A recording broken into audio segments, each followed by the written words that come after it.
நம்ம வீட்ல இருக்கிற மகாலட்சுமி தாயாரோட விக்கிரங்கள் எங்க வாங்கினேன்னு சொல்லி டெய்லியுமே ஒன்னு ரெண்டாவது கமெண்ட் வந்துரும். நான் எப்பெல்லாம் மகாலட்சுமி தாயார வீடியோல காமிக்கிறேனோ கண்டிப்பா வரும். இல்லைன்னா பழைய வீடியோ கூட பார்த்துட்டு யாராவது கேட்பீங்க, மகாலட்சுமி தாயாரோட விக்கிரகம் எங்க வாங்குனீங்க, லிங்க் இருந்தா லிங்க் கொடுங்க, இல்ல எந்த ஷாப்பு அந்த மாதிரிலாம் நீங்க கேட்டிருந்தீங்க. எல்லாருக்குமே நான் சொல்றது ஒரே பதில் தான், நான் ஆன்லைன்ல வாங்கல, எந்த ஷாப்லயும் வாங்கல, நான் குரோம்பேட்ல இருக்கிற சரவணா ஸ்டோர்ல தான் நான் வாங்கியிருந்தேன். நான் வாங்கி கூட ஒரு 2 வருஷம் ஆயிடுச்சு. ஆனா பழைய வீடியோலயும் சரி, இல்ல நான் இப்ப ரீசெண்டா நான் போடுற வீடியோலயும் சரி நீங்க கேக்குறீங்க எங்க வாங்கியிருந்தீங்க. நேத்திக்கு கூட ஒரு சிஸ்டர் நீங்க கமெண்ட் பண்ணியிருந்தீங்க, கொரியர் சர்வீஸ் ஏதாவது இருக்குமான்னு சொல்லி. அங்க சரவணா ஸ்டோர்ல கொரியர் சர்வீஸ்ல எதுவுமே இருக்காது.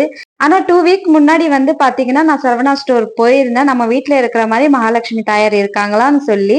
இப்போதைக்கு ஸ்டாக் இல்லைன்னு சொல்லிட்டாங்க. அதை தவிர்த்துட்டு பாத்தீங்கன்னா வேற டிசைன்ல மகாலட்சுமி தாயார் நிறைய இருக்காங்க. நீங்க யாராவது குரோம்பேட்க்கு அக்க பக்கம் இருக்கிறவங்க கமெண்ட் பண்ணி நீங்க கேட்டிருந்தீங்கன்னா, வரலட்சுமி நோம்புக்கு ஒரு 10 டேஸ் முன்னாடி போய் நீங்க பாருங்க, கண்டிப்பா இருக்கும். குரோம்பேட் சரவணா ஸ்டோர்ல 7th ஃப்ளோர்ல பாத்தீங்கன்னா இந்த விக்கிரகங்கள் எல்லாமே உங்களுக்கு கிடைச்சிரும்.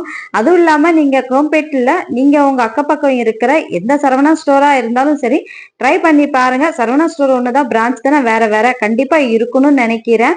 கண்டிப்பா ட்ரை பண்ணி பாருங்க. இந்த மகாலட்சுமி தாயார் அப்படியே ஒரு பெண் தெய்வம் நம்ம வீட்டுல உட்கார்ற மாதிரி ஒரு ஃபீல் இருக்கும். ஏன்னா அவங்க முகம் பார்த்தோம்னா நம்மள பாக்குற மாதிரியே ஒரு ஃபீல் இருக்கும். அதுலயே அவங்களுக்கு அபிஷேகம் பண்ணி மஞ்சள் எல்லாம் தேய்ச்சி அவங்களுக்கு அபிஷேகம் பண்ணோம்னா ஏதோ ஒரு சின்ன பொண்ணு அழகா உட்காந்துக்கிட்டு இருக்கிற மாதிரி ஒரு ஃபீல் ஆகும். சோ நான் வந்த வேலையும் நடக்கல, நான் வீட்டுக்காக நானும் கிளம்பிட்டேன். இந்த வீடியோ பிடிச்சிருந்தா ஒரு லைக் பண்ணுங்க. நம்ம சேனலை சப்ஸ்கிரைப் பண்ணாம இருந்தீங்கன்னா சப்ஸ்கிரைப் பண்ணிக்கோங்க. நம்ம இன்ஸ்டா ஐடியும் கூடயே ஃபாலோ பண்ணிக்கோங்க. Bye by.